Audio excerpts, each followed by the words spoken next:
相约创业智友，灵感互动，分享经验，吸纳人才与资金，挖掘战略合作商机。欢迎收看《创业谈》。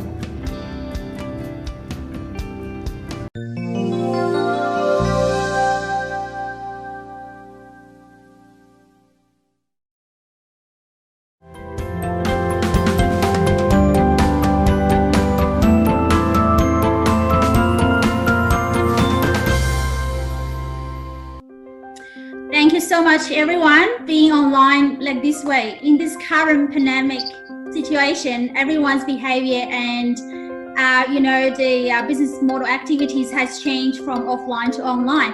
So now this particular episode, I've invited a few guests among us and to share some of their insights and experience during this period, shifting from offline to online. And this one is particular from education sector. Now let's have a quick introduction among each of us. Can you start from you, Mr. Powell? Yes, I'm Pano Powell, founding principal of Powell Buddhist School in Canley Vale. We are a primary school and high school running normal Australian national curriculum for all our students. What makes us unique is that we also run the Dharma principle, teaching it, integrating into our curriculum.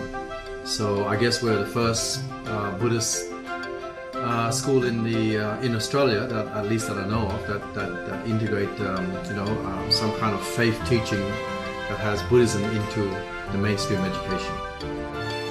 Thank you, Mr. Powell. Go with you, Ms. Marcel. Yeah, good morning. My name is Marcel Hennis. I'm the Director of Studies at JPI Education. We are a company that looks to give students support into joining local high schools and giving them experience in filling in gaps primarily for students who have not been in the Australian school system since they were in kindergarten. So we're sort of there to be supporting what they're learning in school at the moment. Fantastic. Thank you. Christine, here you go. Hi. Hello, everyone. Well, my name is Christine. I'm the founder of Self Yoga.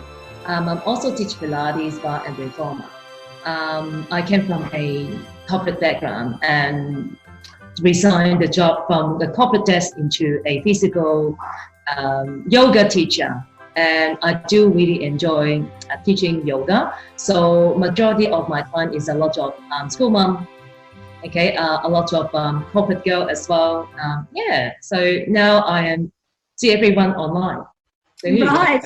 Yeah, so although we're all from in the education field, but we have a principal here, we have a teacher here, we have a parents and yoga teacher here.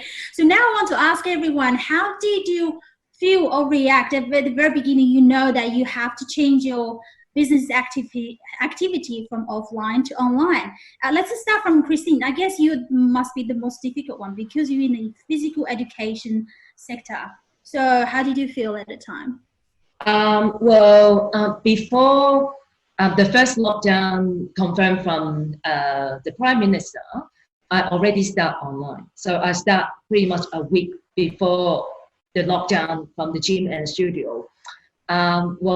Things that I'm kind of prepared because I assume they were going to close down because everyone will stay in the same room and also for the hygiene purpose. But I do find it's quite challenging because majority is mommy, and my class is pretty much a conflict with the online study. So for the last 2-3 weeks, a lot they cannot join because of the hours. The Wi-Fi have got problems, system has got problem. Even I do have a problem for my live class as well. But I'm not giving up. I'm just trying to get whether we can do a bit better time to time. So I'm facing challenge pretty much every single day. But at the same time, I do feel I'm taking this time to step back, let my body rest a bit more, and I'm still keep myself active. So either I'm teaching less, but I'm still facing a lot in the camera. I'm still let myself be more proactive and active. Right. So you prepared ahead and you start to give a go and you having the challenges and still finding along the way, right? given the challenges, I want to ask two gentlemen. I guess you may have a different experience from online teaching methods. So how did you see any challenge? How did you cope with it? Who wants to start first? Marcel, you like to start first, or? Oh, no, you go ahead. Okay. You go ahead. For us, the online challenge is not really a challenge. Our platform was built for it since day one, 2013, when we started the school. But the challenge was, I guess, getting the mental prepared that we actually have to be realistic about having our classroom in a virtual space rather than in a physical face-to-face, because we're so used to it. And I think that the most difficult challenge is firstly to get the parents on board, right? And secondly, well, almost concurrently at the same time, we have to get the parents on board, the teachers on board. Students, I think they're much more agile, you know. I think the challenge for us were more the adults, the parents and the teachers. That's so true. Okay. So yeah, that's our first initial impression of the challenges, and then after, of course, all that, we have to prepare the psychological, the sociology, all those aspects has to be put into factors, and also the unknown elements of whether we thought about going online before even the government announced the lockdown, because just observing what's going on around the world, I saw it coming, that it was inevitable that. The most wise thing to do is actually to prevent the catching of it or the spreading of it. And from my point of view, when I looked at the protection of the school, the grandparents, the parents, the older people. So we were prepared to go online even well before, I think at least 2 weeks before the government even announced some kind of formal lockdown. Fantastic. How about you, Miss Muscle? Yeah. Yeah, we've been doing online well before the crisis came into play, so we were set up for it anyway. A lot of the students, because they're doing our courses outside of regular school hours, or when they're on holiday periods, and so it's not the norm of that 9 to 3 they're in a classroom. So we've had to make sure that we are capable of handling students who can't physically make it into the space to be able to do the classes. So that wasn't the issue so much. From my end, it's far more a teaching issue in terms of how you ensure that you're doing classes that are engaging and are going to still have students involved, because the online sphere is very much for students. They're not with you, they're not face to face, they're not right in front of you, that you can see their body language as such, you can see how they're reacting to various things. You are depending on a far more, I suppose, trust-based relationship when you're online. So as a teacher, you need to be able to prepare lessons that would not be the same as you would do in a classroom. So that's the main concern, and that's been the main challenge. And I think, as has been stated already, from a teaching perspective, getting teachers to understand that you can't simply recreate what you would do in a classroom environment is a key factor in this. Yeah, so both of you have mentioned about some main challenges. I think the technology is one part, and the other part is really from mentally point of view, isn't it?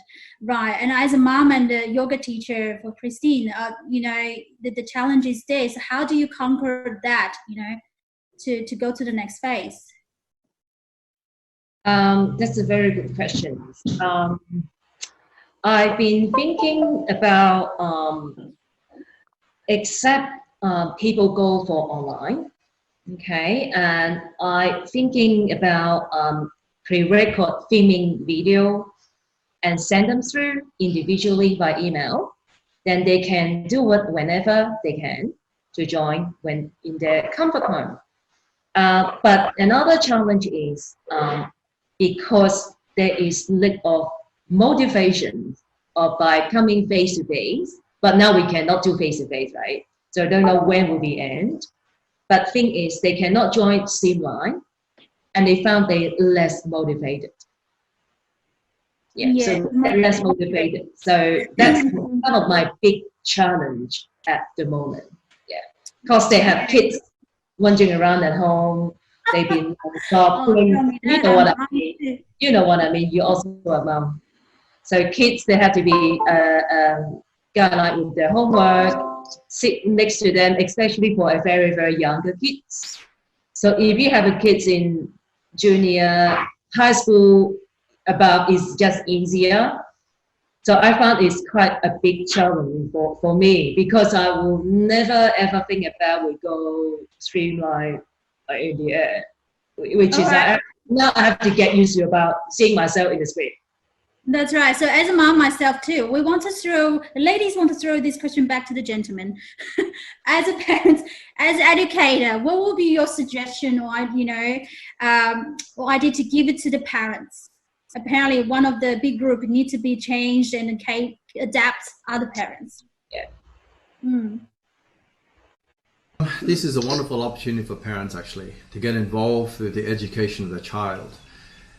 During the many years I've been in education, it's always been a challenge to get parents to really get involved with their children's education.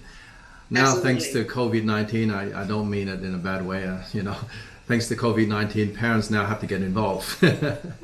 And we always say here in our school that the parents are the number one teacher. The school teachers here are just the number two teachers. And these children, as they grow up and become our age, their parents will continue to teach them. And they will find many other teachers that come across their life. So I guess the reality is it's all in our mindset, whether we are ready to be fluid and adaptive. And so I think it's a wonderful opportunity to, we can't always say there is a challenge here that it's going to be disengaging. Now the parents will feel what the teachers are feeling in terms of trying to get the kids to be engaged in education. And they're very lucky because they only have like 1 or 2 kids at home. Teachers have 20 kids a day, 30 kids a day, every lesson. So I think if everybody kind of relax a little bit, look at the positive side of things and just see what we can do to make situation work in the challenging times, there are wonderful opportunity we can get out of this. So true. How about you, Masul? Yeah, I agree wholeheartedly with the idea of the parents getting involved. I think for me, the key aspect is understanding. I think this situation that we're dealing with at the moment has really highlighted a core element of teaching, which has sort of changed over the last sort of 10 to 15 years, which is that a lot of schools, due to the regulations in play, have to follow guidelines and, for want of a better word, tick a lot of boxes that relate to things outside the aspect of learning and gaining knowledge. And the core element of teaching, of course, is that it's about knowledge and it's about learning new things. And what I think this has done is it puts it back into a far more, for want of a better word, organic version of education, which is that you're no longer dealing with a lot of the, I suppose, side effects of the rules and regulations of being at school, having to follow timelines at school in terms of when bells ring and classes and all that. You're actually now dealing with the idea of you have time at home to learn. And a lot of that brings parents in with the opportunity to actually be the students themselves along with their kids. All right, Mr. Powell, thanks again. Thank you so much for your time. I would really love to let everybody else to know about the specialty about your school in the online learning aspect. Can you just explain to us a bit more? About the online learning aspect. Well, our school, Powell Buddha School, has when it was incorporated in 2013, our learning platform was built on a technology platform we termed 4D, which means that we were ready to go online since we started our school 8 years ago. Wow. Okay, so it's nothing new to us. And even prior to opening our school, we had a very successful coaching school. Well, I ran a very successful coaching school, and it was already online. So it's not like we had to come online because of COVID-19. And the reason why we're able to do it is because, I guess, being small, and we're living in an information age, and there's a lot of capacity and ability that we have in this technological world to be able to make our education 21st century ready. Nice. And we were of the belief that when students are at school, the traditional school is somewhere between I would say 15 to 30 years behind the information age generation. Kids are getting so much information from their smart devices and so on. I'm really interested to know about how your school's online teaching is different from the other school. How can you help the other school to actually improve and better to cope with this situation? Right. Well, our school online system utilizes a 4D learning system, which involves the teacher and the students fully integrated. And it's not just the technology side, but the know-how of the people using the system. And our online classroom is very authentic. A lot of students and parents and teachers are saying their experience are very similar to a real classroom experience, even though they are away from school. Fantastic. All right.